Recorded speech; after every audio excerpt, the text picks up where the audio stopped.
আসসালামু আলাইকুম সুপ্রিয় দর্শক দেখছেন রেডিও সাথে ডট নেট একই সাথে কিন্তু আপনারা আছেন আমাদের অনলাইন রেডিও সদস্যের সাথে আছি আমি আজ সাইমন উইথ মাই শো আড্ডা উইথ সাইমন নিয়ে আর সময়টা এখন ঠিক বলছে ইয়েস 10:01 আর আজকে আমার সাথে রয়েছে শিখা ইয়েস শিখা খান মডেল অভিনেত্রী ওয়েলকাম টু মাই শো কেমন আছো? এই তো ভালো আছি ভাইয়া, ভালো আছেন? হ্যাঁ ভালো আছি অনেকদিন পরে আমরা আবার একসাথে এই বছরে আমরা এই প্রথম একসাথে শো করছি পূর্বে গত বছর কিন্তু আমরা একসাথে শো করেছি এবং আমরা করোনাকালীন সময় তুমি অনেক কোয়ারেন্টাইন লাইভ করেছো সো অনেক দিন পর কেমন চলছে তোমার কাজ?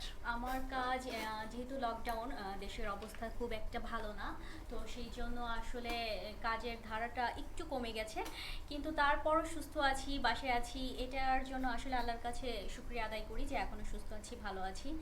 আর এই তো সব মিলিয়ে আছি।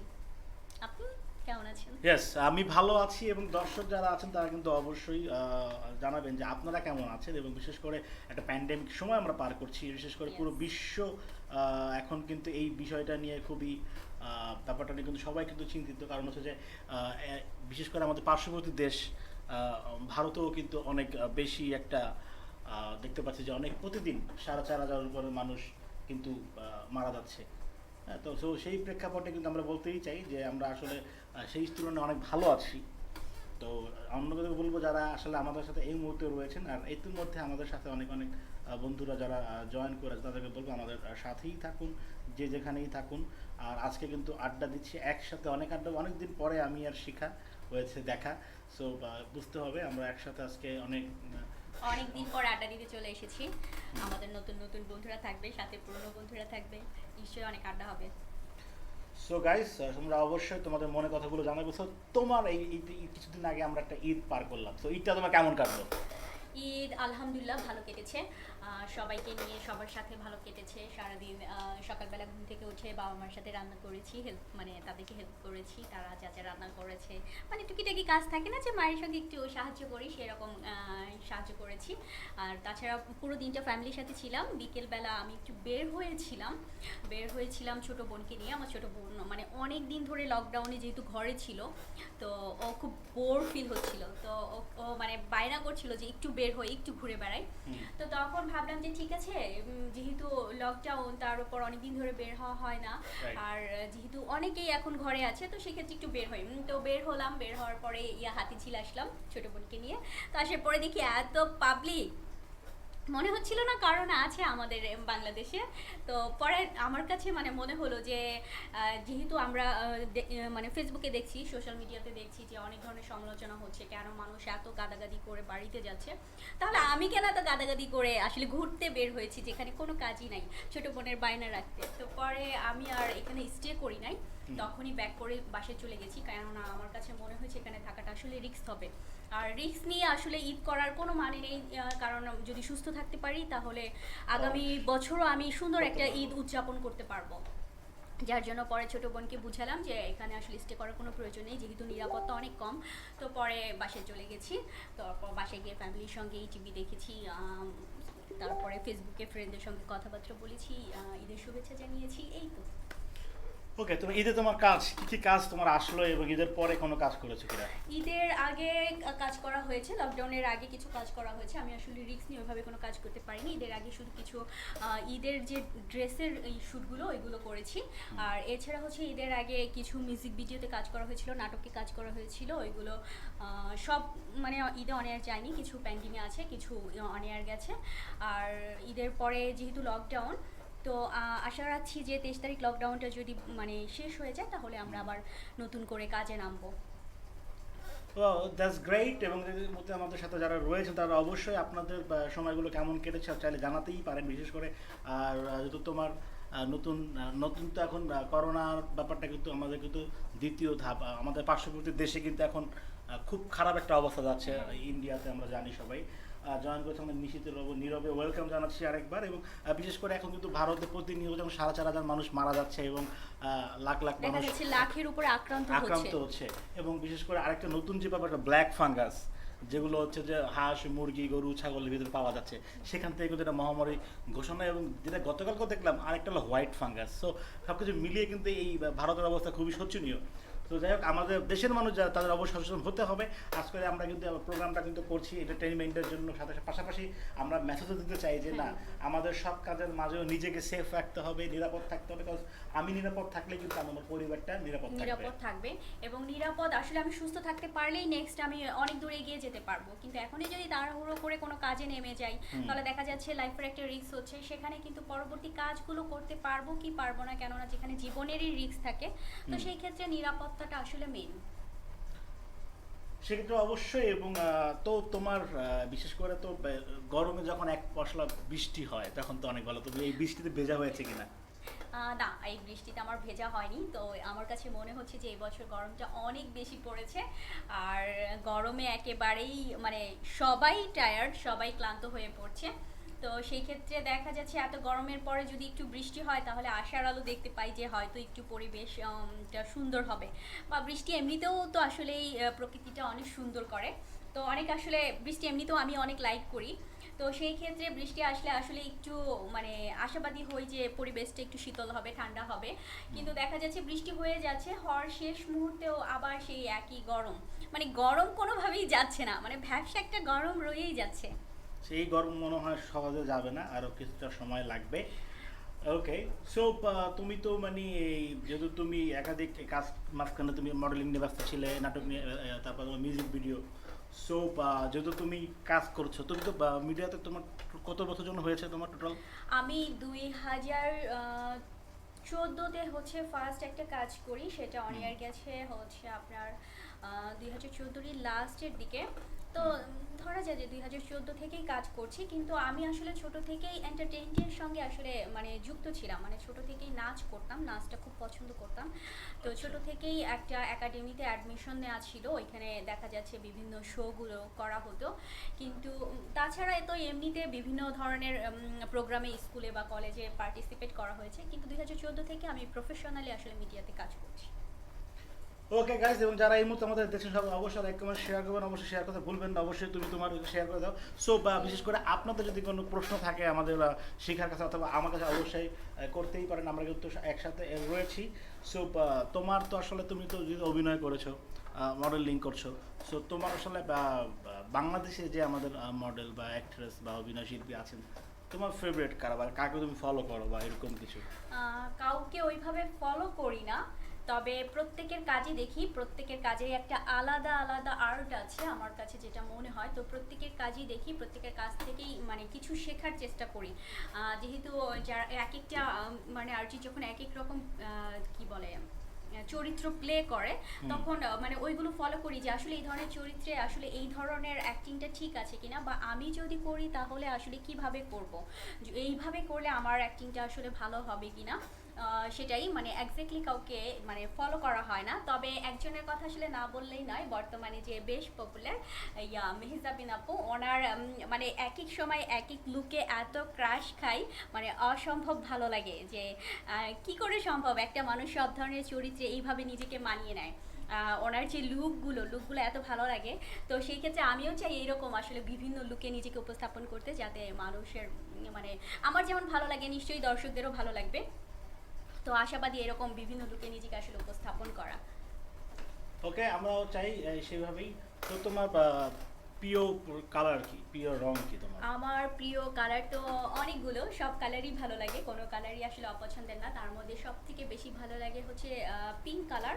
পিঙ্ক কালার ভালো লাগে, তারপরে হচ্ছে ব্লু কালার ভালো লাগে, ব্ল্যাকও ভালো লাগে। ওকে, দ্যাটস গ্রেট। আমরা অবশ্যই চাইবো যে বা আমাদের দর্শকরা অবশ্যই ব্যাপারগুলো জানাবে।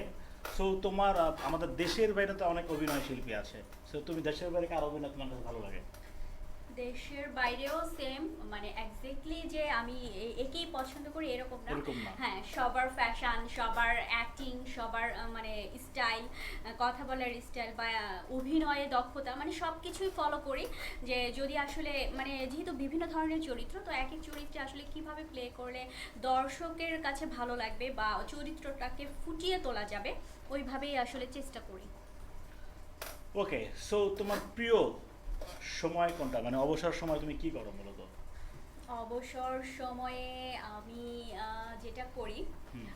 মানে একদম সত্যি কথা লুকিয়ে বলে লাভ নেই, হ্যাঁ। সব থেকে বেশি যেটা করি দেখা যাচ্ছে যখনই আমি একটু অবসর পাই তখনই আমি ফোনে চলে যাই, ফেসবুকে দেখি আমার বন্ধুরা কি করছে বা বিভিন্ন ধরনের নাটকগুলো দেখি। আচ্ছা। তারপরে দেখা যাচ্ছে যদি একটু ডান্সের ইয়া হয় সেক্ষেত্রে একটু নিজে ডান্স মানে বাসায় প্র্যাকটিস করি নাচের।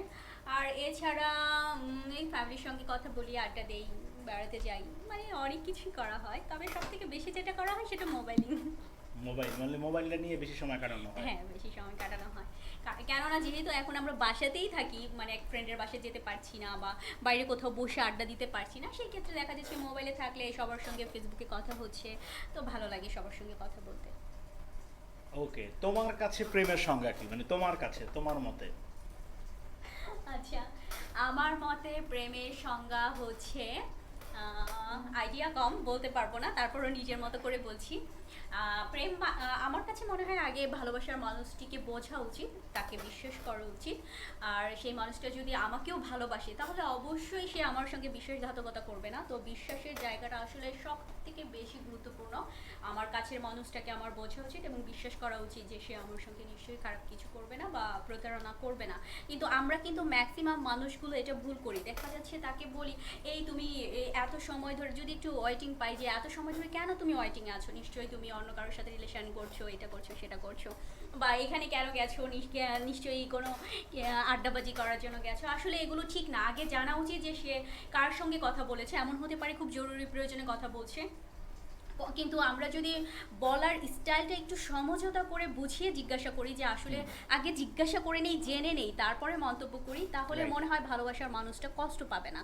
আর যদি কোনো কিছু না, যে এই তুমি এত সময় ধরে কথা বলছো তার মানে তুমি অন্য ছেলের সঙ্গে রিলেশনে আছো, তার মানে তুমি ভালো না, এটা না সেটা না, তোমার সাথে সম্পর্ক রাখবো না, তোমাকে বিশ্বাস করা যায় না, এই যে একটা মেন্টালি টর্চার, আমার কাছে মনে হয় এটা রিমুভ করার জন্য আমরা যেটা করতে পারি সেটা হচ্ছে তাকে আগে জিজ্ঞাসা করা যে আসলে তুমি কার সাথে কথা বলছিলে, কোনো প্রবলেম কিনা, এত লং সময় ধরে যেহেতু কথা বলছিলে তার মানে খুবই গুরুত্বপূর্ণ কোনো কথা ছিল।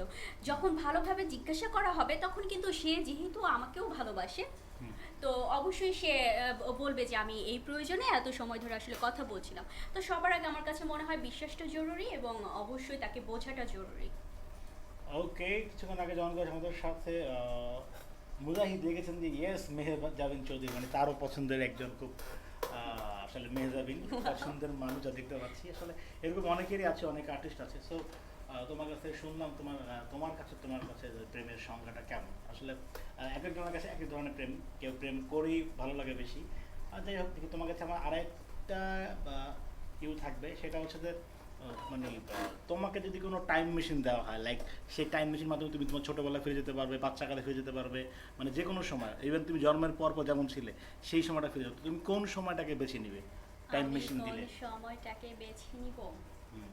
আমি যখন স্কুলে পড়তাম বাবা মার সাথে সবার সাথে একসাথে থাকতাম, মানে ছোট বড় বোন, তারপরে ছোট বোন, ছোট ভাই, মানে সব ফ্যামিলি যখন একসাথে থাকতাম ওই সময়টাকে বেছে নিব। দেখা যাচ্ছে আমার একটা জীবনে আসলে খুবই গুরুত্বপূর্ণ মোমেন্ট আছে, সেটা হচ্ছে আমি যখন স্কুলে পড়তাম, আমার বড় বোনের এখন বিয়ে হয়ে গেছে, আমার বড় বোন তখন বিয়ে হয়নি, তখন সেও স্কুলে পড়তো। তো একসাথে যখন আমরা ছিলাম, টানা বর্ষা মৌসুমে টানা 7 দিন না 8 দিন বৃষ্টি হয়েছিল। আমরা যেহেতু 3 বোন, আমরা 3 বোনে মিলে শুধু চোর পুলিশ খেলছিলাম। মানে 7 দিন ধরেই আমরা চোর পুলিশ খেলছিলাম, কিন্তু আচ্ছা, আমরা আচ্ছা। বিরক্ত হচ্ছিলাম না, মানে এত মজা পাচ্ছিলাম, এন্টারটেনমেন্ট পাচ্ছিলাম, যে ওই মোমেন্টটা আসলে যদি মানে আমার আবার ফিরিয়ে আনা যেত তাহলে আমি ট্রাই করতাম যেন মানে সবাই মিলে একসাথে থাকা যায়। এখন বড় বোন আলাদা হয়ে গেছে, ওর বিয়ে হয়ে গেছে, ও শ্বশুরবাড়িতে আছে, একটা ছেলে আছে। বাট যদি পসিবল হতো তাহলে মানে ওই সময়টা ফিরিয়ে আনতাম, যে সবাই মিলে সেই বৃষ্টি মুহূর্তে চোর পুলিশ খেলছি, বাবা মা আছে একটু পরপর খোঁজ নিচ্ছে, এরকম। ওকে, তো তোমার তো অবশ্যই কোনো প্রিয় অভিনেতা আছে। সাপোজ সেই ক্রাশ বা অভিনেত্রী না, তোমাকে যদি বিয়ের প্রস্তাব দেয় তাহলে তুমি কি করবা? প্রথমে আমি কিছুক্ষণ নিজে একা একা নাচবো, হুম। যে আমার ক্রাশ আমাকে পছন্দ করছে, তারপর আমি তাকে রিজেক্ট করে দিব। That's it? মানে রিজেক্ট করার কারণটা কি? রিজেক্ট করার কারণ হচ্ছে আমার কাছে মনে হয় যে আমার ক্রাশ দূর থেকেই আমার কাছে ক্রাশ, কাছাকাছি চলে আসলে মানে এত ভালো লাগাটা কমে যাবে, যার জন্য আমি চাই না তার প্রতি আমার ভালো লাগাটা কমে যাক।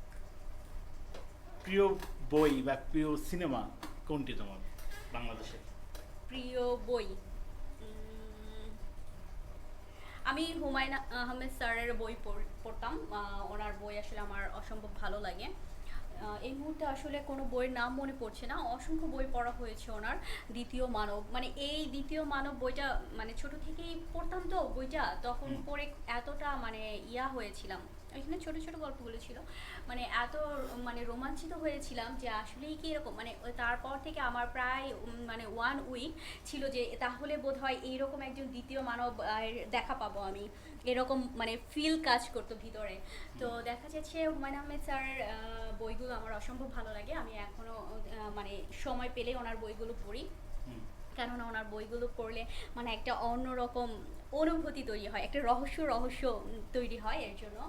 আর প্রিয় মুভি হচ্ছে পুরোনো দিনের অনেক মুভি দেখা হয়, বাংলা মুভিগুলো দেখি। তার মধ্যে ছোটোবেলা যে মুভিটা দেখতাম আমি, পালাবি কোথায়, এই মুভিটা আমি অনেকবার দেখেছি, যতবার দেখেছি ততবারই হেসেছি, ততবারই ভালো লেগেছে। আর শাবানা ম্যামের অভিনয় মানে অসাধারণ। তো আসলে এই মুভিটা আমার কাছে মানে ভালো লাগে, এখনও ভালো লাগে। এখনো ভালো লাগে? ওকে, অবশ্যই আমরা আশা করি এটা সবার কাছেই ভালো লাগবে, আসলে ভালো লাগার মতো। তো তোমাকে তোমার কাছে তোমার প্রিয় মানুষকে? প্রিয় মানুষ, আমার প্রিয় মানুষ হচ্ছে আমার বাবা আর আমার মা। ওকে, তো তোমাকে যদি কখনো বলা হয় যে কোথাও তোমাকে ডেটে যাওয়ার সব রকমের সুযোগ সুবিধা দেওয়া হবে, তাহলে তুমি কোথায় যেতে চাইবে ডেটের জন্য? আমি ডেটের জন্য আমাকে যদি সবাই সুযোগ সুবিধা দেয়, প্রথমত আমি ডেটে যেতে চাই না। হ্যাঁ, আমি আমার বাবা মার সাথে মানে ডেটে লাইভে যেতে আছো চাই। তাই? হুম? মানে এই মুহূর্তে লাইভে আছো তাই মানে যেতে চাচ্ছ না? আমার কাছে তো মনে হচ্ছে পরে সবাই ভাববে যে আমি ডেটে যেতে চাই, কিন্তু আমি ডেটে যেতে চাই না। তবে আমার মানে ইচ্ছা যে আমি আমার বাবা মার সাথে, ফ্যামিলির সাথে অনেক দূরে কোথাও ঘুরতে যাব, সবাই মিলে। আচ্ছা, ইদানিং তোমাকে ফটোশ্যুট দেখতে পাচ্ছি, আসলে আমার কাছে মনে হয় তুমি আগে এই টাইপের ফটোশ্যুটটা কম করেছো, ইদানিং একটু আমার অনেকের কাছে মনে হচ্ছিল যে একটু বেশি, একটু মানে লাইক একটু একটু হট লুক বেশি ছিল। মানে এটা কি কোনো মানে ফটোশ্যুটের কোনো, এটা কি কোনো ফ্যাশন হাউসের ছিল নাকি এটা তোমার পোর্টফোলিও ছিল? মাঝখানে আমি একটা ফটোশ্যুট দেখলাম তোমার। ফটোশ্যুট আমি তো প্রথমেই বললাম, এবার ঈদে আমার আসলে ঈদের ড্রেসগুলোরই কাজ বেশি করা হয়েছে। আর এছাড়া হচ্ছে শ্যুট তো আমি আসলে একদম ফার্স্ট থেকেই করি, বিভিন্ন লুকেই করি, নর্মাল লুক বা দেখা যাচ্ছে একটু লুকগুলো, মানে সব লুকেই কাজ করি। আর আমি আসলে প্রথমেই বললাম যে আমি আসলে বিভিন্ন লুকে নিজেকে উপস্থাপন করতে চাই। সো ওইভাবেই আসলে আমি এক এক সময় এক এক লুকে নিজেকে উপস্থাপন করতে পছন্দ করি। এইগুলো ফ্যাশন হাউসের শ্যুট ছিল, তো নিজেকে আসলে বিভিন্নভাবে উপস্থাপন মানে করার জন্য এই ধরনের। সেক্ষেত্রে এরকম হয় না তোমাকে অনেকে মানে বিতর্কিত হতে পারো তুমি, বা আলোচনা আসার জন্য কি এই টাইপের কাজগুলো বেশি করতে চাও? মানে তোমাকে চিন্তা আছে কি না এরকম, মানে মানুষ আমাকে নিয়ে আলোচনা করুক, সমালোচনা করুক, এমন কিছু যে আমি আলোচনা থাকলে বা আমাকে নিয়ে নিউজ হোক বেশি বেশি? অনেকে কিন্তু চায় যে আমাকে নিয়ে নিউজ হোক, ট্রল হোক, আমাকে মানুষ আরো বেশি চিনুক, মানে এরকম চিন্তাধারা তোমার আছে কি না? না, না, আসলে এই ধরনের কোনো চিন্তাই আমার ভিতর নেই। আমি আসলে আমার নিজে যেটা ভালো লাগে, আমার কাছে যদি মনে হয় যে এই লুকে আমাকে ভালো লাগবে, একটু ডিফারেন্ট লাগবে, তাহলে আমি ওই ধরনের লুকে কাজ করার জন্য ট্রাই করি। কিন্তু ট্রল হবার জন্য, মানুষের কাছে সমালোচিত হবার জন্য আসলে আমি কোনো কাজ করতে চাই না, কেননা আসলে সবার ভালোবাসা নিয়ে আমি কাজ করতে চাই এবং সবার ভালোবাসা নিয়ে এগিয়ে যেতে চাই। সো আমি এমন কাজ করতে চাই যেন আমি সবার প্রত্যেকের ভালোবাসা পাই, এবং আমি সেইভাবেই কাজ করতে চাই। ওকে, তাহলে তোমার বর্তমান ফিউচার প্ল্যান কি? তাহলে তোমার কি নিয়ে, মানে তুমি তো মডেলিংও করতেছো, অভিনয় করতেছো, তাহলে তোমার ফিউচার প্ল্যান? আমার ফিউচার প্ল্যানিং হচ্ছে আমি একজন ভালো অভিনেত্রী হতে চাই। আর দেখা যাচ্ছে যে কোনো ধরনের ক্যারেক্টারে, যেটা আমি না, মানে আমি এমন নই, কিন্তু আমি ওই ধরনের ক্যারেক্টারে নিজেকে এমনভাবে ফুটিয়ে তুলতে চাই যেন দর্শক মনে করে যে না, আমিই ওই একজন। যদি আমাকে কোনো ভিক্ষুকের ক্যারেক্টার দেওয়া হয়, তাহলে যেন আমি ওইখানে এমনভাবে নিজেকে উপস্থাপন করতে পারি, না আমি একজন ভিক্ষুক, দর্শক দেখে যেন বুঝতে না পারে একজন মডেলই বা একজন অভিনেত্রী। আমি আসলে সুন্দরভাবে অভিনয়টাই করতে চাই যেন মানুষের ভালোবাসা আচ্ছা পেতে আচ্ছা, পারি। অনেকগুলো কমেন্ট চলে আসছে, লিখেছে অনুভবে তুমি প্রেম মানে বিষাদ, যন্ত্রণা আর মিষ্টি অনুভূতি। আপনাকে দেখতে এত চিন্তিত লাগছে কেন সাইমুর ভাইয়া? আসলে আমি চিন্তিত, তুমি গট দ্য পয়েন্ট। ওকে, আড্ডা জমে গেছে কিন্তু কমেন্ট পড়ছেন না কেন? অনুভবে তুমি কমেন্টটা পড়েই দিলাম। আসলে আড্ডা এতটা বেশি মগ্ন হয়ে গেছি, মনে হচ্ছিল যে আমি আড্ডা মানে কমেন্ট পড়ার মতো সুযোগ পাচ্ছিলাম না, যে একের পর এক আমি প্রশ্ন করছিলাম শিখা খানকে। যাই হোক, আমি কমেন্টস পড়ে দিছি। নিশি, আমার সাথে রয়েছে মুজাহিদ, রয়েছে অনুভবে তুমি। তো আই থিঙ্ক কমেন্টস পড়ে দেওয়া শেষ, এবং অনেকে আমাদের সাথে রয়েছেন। আসলে কমেন্টস খেয়াল করতেছিলাম না, আসলে আমি খেয়াল করতেছিলাম শিখার দিকে। শিখার কিছু ফটোশ্যুট দেখছিলাম, অনেক আমার কাছে অনেকটা মনে হচ্ছিলো যে অনেকটাই লাইক একটু খোলামেলা টাইপের ছিল দু একটা শ্যুট, আবার দু একটা শ্যুট ভালো ছিল। আমার কাছে মনে হচ্ছিল না, যে না, আমি কিন্তু এবার একটা শ্যুট আমার কাছে মনে হয়েছিল যে কিছুটা খোলামেলা। কিছু শুট আছে যে একেবারে খোলামেলা করেছি, মানে এটা আবার কি কিছু ইচ্ছে করে shoot করা আছে ছিল কিন্তু নাকি এটা ক্লায়েন্টের একেবারেই- ডিমান্ড ছিল? মানে না, মানে অনেকে আছে না, আমি এটা করবো না, আমি একটু বোল্ড, লাইক শ্যুটগুলো কিন্তু একটু বোল্ড ছিল, মানে দূর থেকে দেখা যায় আর কি, কাছ থেকে না, দূর না, থেকে দেখা আমি যায়। হচ্ছে মানে ওইটা ক্লায়েন্টের ডিমান্ড ছিল, এর জন্য শুটটা করা হয়েছিল। কিন্তু সব ধরনের লুকে কিন্তু আমি নিজেকে আসলে উপস্থাপন করার ট্রাই করি। সব সময়। ইয়েস, সবসময়। ওকে, দ্যাটস গুড। সো গাইস, আপনাদের কথাগুলো জানান। যেহেতু আমরা আজকে যেহেতু একটু রাত করে এসেছি, বাট শোতে তো অনেকেই আছেন আমাদের সাথে। সো যে কথাগুলো বলছিলাম আর কি, তোমার তো অনেকগুলো বিষয় আছে। তোমার প্রিয় খাবার কি? মানে তুমি আগে যদি একটু শুকাইছো, মানে কি খেয়ে শুকাইছো আর কি? মানুষ তো খেয়ে মোটা হয় আর কি। মানে তোমার মানে এটার মধ্যে পিছনে গল্প কি, মানে শুকানোর গল্প আমি কি? শুকিয়ে গেছি এটা, আমি মানে এক্স্যাক্টলি মন থেকে চেয়েছি আমি একটু মানে আমার ওয়েটটা একটু কমাই, কিন্তু তেমন কিছু করা হয়নি। কেননা যেহেতু রোজার মাস গেল, ওইভাবে ডায়েটও করিনি। হুম। তো শুকিয়েছি আসলে এমনি এমনি, মানে কোনো কারণ নেই, কোনো কিছু খেয়ে না। নর্মালি যে খাবার সব সময় কন্টিনিউ খাই ওইগুলোই খেয়েছি, বাট কি করে শুকিয়েছি জানি না। ওকে, সো তুমি তো মানে কি তোমার প্রিয় পোশাক কোনটা? Sari, western and three piece? আমার প্রিয় পোশাক এটা আসলে দেখা যাচ্ছে এক্স্যাক্টলি সব সময়ের জন্য ভালো লাগে হচ্ছে ওয়েস্টার্ন ড্রেস, একটু ঢিলেঢালা ওয়েস্টার্ন ড্রেস যদি হয় সেক্ষেত্রে নিজেকে একটু কমফোর্টেবল ফিল করি। কিন্তু তাছাড়া বিভিন্ন অকেশনে, যদি বাংলা অকেশন হয় সেক্ষেত্রে শাড়ি পরতে ভীষণ ভালো লাগে। শাড়ি পরলে মনে হয় আজকে আমি সব থেকে বড় নারী হয়ে উঠেছি, সব থেকে সুন্দরী নারী হয়ে উঠেছি। দেখা যাচ্ছে মাথায় খোপা করছি, ফুল পরছি। তো বিভিন্ন বাংলা অকেশনগুলোতে আসলে নিজেকে মানে শাড়ি পরলে নিজের কাছে অন্যরকম একটা ভালো লাগা তৈরি হয়। আর এছাড়া নিজেকে একটু ডিফারেন্ট লুকে ভালো লাগে। তবে কমফোর্টেবল যে ড্রেসগুলো হয়, যেগুলো পরলে এই যেমন এই গরমের সময় এক ধরনের কমফোর্টেবল ড্রেস পরলে ভালো লাগে, আবার শীতের সময় এক ধরনের কমফোর্টেবল ড্রেস পরলে ভালো লাগে। তো এরকম আসলে মানে ওয়েদার বুঝে মানে এরকম ড্রেস পরা হয়। ওকে, সো আমরা তো আসলে আজকে যেমন মোটামুটি অনেকে যারা আছেন, যারা আসলে কমেন্টসে কথা বলতেছিলেন, তাদের কমেন্টগুলো পড়লাম। তো সো তোমাকে যদি মানে তুমি তো বর্তমানে বাংলাদেশে যে লাইক কোভিড-19 পরের যে অবস্থান, তারপরে কিন্তু বাংলাদেশ অন্যান্য দেশের তুলনায় ভালোই আছে বলতে গেলে, তুলনামূলক। তারপরও এই সময় তোমাকে যদি রাষ্ট্রের কোনো গুরুত্বপূর্ণ স্থানে হতে পারে, এখন তো দেখা গেলো তোমার এখন প্রধানমন্ত্রী হয়ে বা কোনো রেস্টে গেলেন, তোমাকে যদি 1 মাসের জন্য দায়িত্ব দিয়ে দেয়, হ্যাঁ তোমাকে, অথবা প্রধানমন্ত্রী না, শিক্ষামন্ত্রী দেয়, এখন তো শিক্ষা সব বন্ধ কার্যক্রম, তাহলে এখন তোমার মনে কথা তুমি এখন এডুকেশন মিনিস্টার, শিক্ষামন্ত্রী। তো শিক্ষামন্ত্রী হিসাবে তুমি বর্তমানে তো এখন মানুষ পড়াশোনাই করতেছে না, সব স্কুল কলেজ বন্ধ, তোমাকে দিলে শিক্ষামন্ত্রী, তুমি এখন কি করবা, তা আবার 1 মাসের জন্য? আমাকে যদি এখন শিক্ষামন্ত্রী দেয় তাহলে আমি মানে নিজের এক্সামের অটো পাসটা আমি নিয়ে নিব। তারপরে দেশের জন্য কি করবো, দেশের স্টুডেন্টদের জন্য? আর দেশের জন্য যেহেতু এখন দেশের অবস্থা ভালো না, করোনা ভাইরাস চারদিকে ছড়িয়ে আছে, তাহলে সেই ক্ষেত্রে আমি সবার আগে বাচ্চাদের সুরক্ষার কথা চিন্তা করব। আর যারা মেধাবী তাদেরকে একটু পড়াশোনার জন্য আলাদাভাবে সুযোগ করে দিব, ফ্যাসিলিটি একটু বাড়িয়ে দিব। আর যারা একটু গরিব শিক্ষার্থী, পড়াশোনা করার ওইভাবে সামর্থ্য নেই, তাদের জন্য অবশ্যই কিছু করার ট্রাই করব। তারা যেন ফ্রিতে পড়াশোনা করতে পারে বা একটু ভালোভাবে মানে স্কুলে আসতে পারে, সেভাবে আসলে কাজ করব, যাতে আমাদের যারা মানে পড়াশোনা করতে পারছে না, সুবিধা বঞ্চিত ছাত্রছাত্রীদেরকে সাহায্য করার জন্য চেষ্টা করব। আর যদিও আমি আসলে এই পর্যায়ে যেতে পারবো না, কিন্তু যদি যাই তাহলে অবশ্যই সবার আগে এই কাজটা করব যে যাতে সুবিধা বঞ্চিত ছাত্রছাত্রীরা পড়াশোনার সুযোগ পায় এবং তারা মানে খুব স্বাভাবিকভাবে, দেখা যাচ্ছে একটা যদি ম্যান্ডেটরি টর্চার থাকে বাসায় খাবার নেই কিভাবে স্কুলে যাব, মানে এই রকমভাবে যেন ওরা চিন্তিত হয়ে পড়াশোনা না করে, ওরা যেন ফ্রিভাবে মানে পড়াশোনায় পুরোপুরি মন দিয়ে পড়াশোনা করে দেশের জন্য কিছু করতে পারে, মানে আমি ফার্স্ট এটাই ট্রাই করবো। ওকে, আর লাইক এখন তো করোনার দ্বিতীয় ডোজ চলছে, খুব শীঘ্রই মানে টিকার সংকট দেখা যাবে যতটুকু জানা যাচ্ছে, যে এখনো পরিমাণ যে পরিমাণ টিকা দরকার বাংলাদেশে সেই পরিমাণ টিকা এখনো আমদানি করা হয়নি। তো সেই ক্ষেত্রে সাপোজ তোমাকে যদি স্বাস্থ্য মন্ত্রণালয় কোনো দায়িত্ব দেওয়া হয় তাহলে তুমি কি করবা?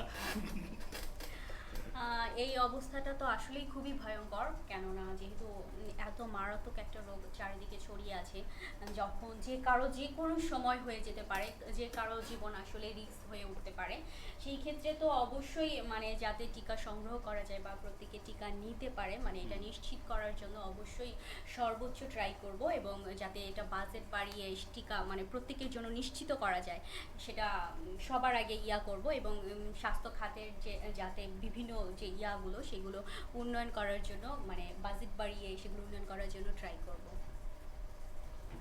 ওয়েল, আসলে একদম মোটামুটি আমরা আসলে অনেক কথাই শুনলাম তোমার কাছ থেকে মোটামুটি। তো তোমার প্রিয় খেলা কি? প্রিয় খেলা, আমি আসলে খেলা সম্পর্কে খুব একটা বুঝি না, ছোট থেকে আমার খুব একটা খেলা তারপর হয়ে আছে না, ওঠেনি। কেউ তো কুতকুত খেলে, কেউ বিভিন্ন খেলাই তো আছে, তো তোমার কাছে কোন খেলা ভালো লাগে?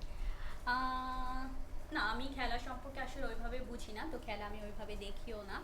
আমি এই সারাক্ষণ আসলে নিজেকে নিয়েই ব্যস্ত, যে নিজেকে কিভাবে ডেভেলপ করা যায়, নিজে কিভাবে মানে সামনে ভালো কাজ করতে পারি, মানুষের ভালোবাসা নিয়ে নিজের মানে অ্যাক্টিং লেভেল বা যেটাই যে কাজটাই করছি সেই লেভেলটা আসলে একটু ডেভেলপ করা যায়, ইমপ্রুভ করা যায়।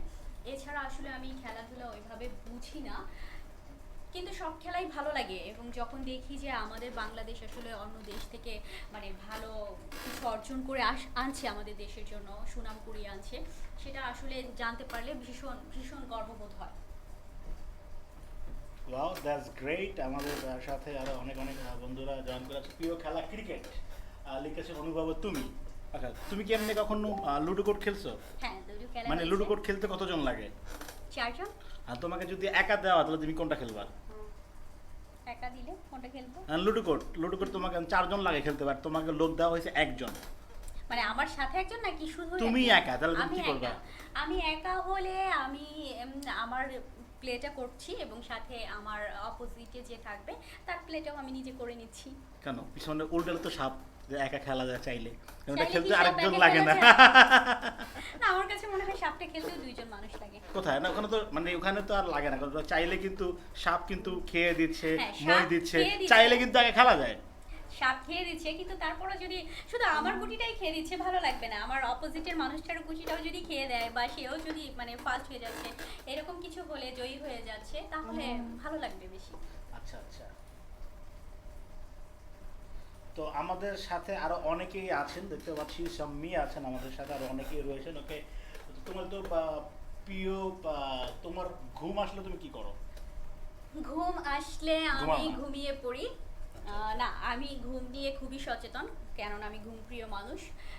সুযোগ পেলে যদি দেখা যাচ্ছে মানে এই সুযোগ পেলেই ঘুমিয়ে পড়ি, তো এরকম যে ঘুম আসলে কনসিডার করে তোমার সঙ্গে গল্প করব, বা ঘুম আসলে কনসিডার করে ফোনে কথা বলবো, মোবাইলে থাকবে, এরকম না, ঘুম আসলে ঘুমিয়ে পড়ি, এ ব্যাপারে কোনো কনসিডার নাই। ওকে, প্রেম তো অনেকগুলো করছো, বর্তমানে কি খালি না সিঙ্গেল না ডাবল? মানে প্রেম মোটামুটি কি অনেকগুলো, মানে প্রথম প্রেমের কথা কি মনে আছে? আমি এই ব্যাপার নিয়ে কিছু বলতে চাই মানে প্রেম করা হয়নি তাহলে না? না, আসলে ওইভাবে সুযোগ হয়ে ওঠেনি। বয়স হয় না এখন আসলে। হ্যাঁ, বয়স হয়নি, আর একটু বড় হই তারপরে করব। আচ্ছা আচ্ছা। সো মানে তোমার এমন হলো যে তোমার বিয়ে ঠিক হলো, হ্যাঁ, পরে গিয়ে জানতে পারলে তোমার বেস্ট ফ্রেন্ডের সে এক্স, তখন তুমি কি করবা? বেস্ট ফ্রেন্ডের এক্স। হুম। সেক্ষেত্রে যদি বাবা মা ঠিক করে বিয়ে করে নিব, আর এক্স তো মানে তো আসলে তাদের সাথে কোনো সম্পর্ক নেই, তারা হয়তো দুজন দুজনকে ভুলে গেছে, তো সেই ক্ষেত্রে আর মানে একসাথে অ্যাডজাস্ট করার ট্রাই করব। ওকে, ঠিক আছে। তো যেটা হচ্ছে ব্যাপার, তোমার প্রিয় গান কি? আমার প্রিয় গান এটাও সিচুয়েশন বুঝে, যখন মনটা ভালো থাকে তখন একটু ডিজে গান শুনি, যখন মনটা খারাপ থাকে স্যাড গান শুনি, যখন মনটা রোমান্টিক থাকে তখন রোমান্টিক গান শুনি। এটা আসলে একজ্যাক্টলি মনের উপর ডিপেন্ড করে কখন কোন গান শুনবো। তবে আমি যখন একদম ছোট তখন আসিফ ভাইয়ের গান প্রথম যখন আমি শুনি আমার খুব ভালো লাগতো, এখন আমি মাঝে মাঝে ওনার গান শুনি, ভালো লাগে। এছাড়া সবার গানই শুনি, সবার গানই ভালো লাগে, কেননা গানের মানে যে কথাগুলো, এই কথাগুলো সবসময় আসলে প্রাণবন্ত হয়। আমার কাছে মনে হয় প্রত্যেকটা গানেরই মানে কিছু বাস্তব আর্থিক থাকে, মানে কি বলে অর্থ থাকে, যার জন্য আমি প্রত্যেকের গানই শুনি, প্রত্যেকের গানই ভালো লাগে। ওকে, দ্যাটস গ্রেট। আমাদের সাথে তোমাদের প্রিয় আমাদের তোমার আছে, তুমি কি রান্না বান্না করতে পারো? আমি রান্না করতে পারি। তাহলে তো তুমি তো পানিও গরম করতে পারো। পানি গরম করতে পারি। ওকে, ঠিক আছে। আমি অল ওভার সব কিছুই রান্না করতে পারি, শুধুমাত্র আমি পিঠা জাতীয় কোনো কিছু আসলে মানে বানাতে পারি না। তাছাড়া আচার থেকে শুরু করে যে কোনো ধরনের রান্না করতে পারি, আর যদি একটু প্রবলেম হয় সেক্ষেত্রে ইউটিউব থেকে দেখে নিই। ওকে, সো তোমার বিয়ের পরে তুমি কি এই অভিনয় বা এই মডেলিং কি কন্টিনিউ করবা? অফকোর্স আমি এই অভিনয়টাকে আসলে যদি হাজবেন্ড না চায়? যদি হাজব্যান্ড না চায় তাকে বোঝাবো আমার ভালো লাগার বিষয়টা। আর তারপরও সে চাইলো না যে না আমার বউ আমার থাকবে? না, আমি তাকে যে কোনো ভাবে তাকে বোঝাবো যে এই জিনিসটা আমার খুব ভালো লাগার, খুব ভালোবাসার কাজ, আমি খুব ভালোবেসে কাজগুলো করি। আর আমাকে যদি তুমি সাপোর্ট করো তাহলে অবশ্যই ভালো কিছু হবে, খারাপ কিছু হবে না। আমার পাশে থেকে সাপোর্ট করো, তাহলে হবে কি যে কাজটা করে আমি মজা পাবো। আর বাসায় দ্বন্দ্ব করে আসলে কাজ করে মজা পাওয়া যায় না। সেক্ষেত্রে তাকে বোঝাবো। আর আমার বিশ্বাস যে যেহেতু আমার খুব কাছের একজন মানুষ হবে আমার হাজব্যান্ড, তো সে আমার কথা বুঝবে। ওকে, আর যেটা হচ্ছে ব্যাপার, তোমার তো মানে বেস্ট ফ্রেন্ড আছে কিনা, ছেলে ফ্রেন্ড বা মেয়ে ফ্রেন্ড? বেস্ট ফ্রেন্ড আমার মেয়ে ফ্রেন্ড আছে একজন, খুবই বেস্ট। এখনো আছে? ইয়েস, এখনো আছে। তার সাথে ছোট সবকিছু থেকে শেয়ার করো? হ্যাঁ, সবকিছু শেয়ার করি, সে আমার সবকিছু? সবকিছু জানে, হ্যাঁ। সবকিছু করবে আগামীতেও? এখনো পর্যন্ত যেমন সম্পর্ক আছে ইনশাল্লাহ, তবে এতটুকু বিশ্বাস আছে যে এই বন্ধুত্বটা আসলে আজীবন থাকবে। কারণ বন্ধুত্বের যে মেন মানে পয়েন্টগুলো যা ওর ভিতরও আছে আমার ভিতরও আছে। দেখা যাচ্ছে আমার ভিতর যদি খারাপ কিছু থাকে ও সেটা স্যাক্রিফাইস করছে, বা ওর ভিতর কোনো খারাপ কিছু থাকলে আমি স্যাক্রিফাইস করছি। সো মানে যে কোনো বিষয়ে আসলে আমার কাছে মনে হয় যে যে কোনো বিপদেও আমি ওকে পাশে পাবো, আর আমিও সর্বোচ্চ ট্রাই করবো ওর পাশে থাকার জন্য। ওকে, আমাদের সাথে দেখতে পাচ্ছি মুজাহিদ ভাই, সাইমুর ভাই মনটা মনে হয় আজ ভালো না। আচ্ছা, আল্লাহ আমার মন ভালো না। আচ্ছা, সবাই আজকে সাইমুর ভাইয়ের কথা কেন বলছে? সাইমুর ভাইয়ের মন ভালো না কেন? মন ভালো না তুলনামূলকভাবে মনে হচ্ছে আজকে আমার মন খারাপ না। আমি তো বুঝতে পারছি না সবাই বলছে কেন। কারণ আই থিঙ্ক আমি মনে হয় আরো চার্মিং থাকি বা আরো বেশি ফান্ডি থাকি। আজকে কেন চার্মিং নেই? এটা কি মানে ডিউ টু হটনেস, মানে গরমের কারণে, মানে বেশি গরম নাকি আসলে টাইমটা? এত বেশি গরম যে আমরা স্বাভাবিক থাকতে চাইলেও স্বাভাবিক আচ্ছা। থাকতে পারছি না। তবে এই 26শে মে নাকি একটা ঘূর্ণিঝড় আসছে, সেই আশাবাদী ঘূর্ণিঝড়ে- তারপরে একটু শীতল অবস্থা চলে আসবে। তুমি তো ভালো গাইতে পারো না নাচতে পারো? আমি ভালো গাইতে পারি না নাচতে পারি, এটা আসলে আমার সামনে থাকা মানুষগুলো বলতে পারবে। তো এখন তবে তো যদি এখন গান গাইতে হয়, এখন তুমি কোন গানটা গাইবে? তোমার একটা গান গাইতে হবে 2 লাইনের 4 লাইনের। Oh my God! আমি তবলা বাজাবো, হ্যাঁ, তুমি গান গাইবে, আমি তবলা বাজাবো। আমি তো গানই জানি না, আমি কি গান গাইবো এই মুহূর্তে মনে হচ্ছে না। প্রিয় গান? সব গানই তো প্রিয়। হুম, কোন গান? আচ্ছা, শুনি। মনে করছি।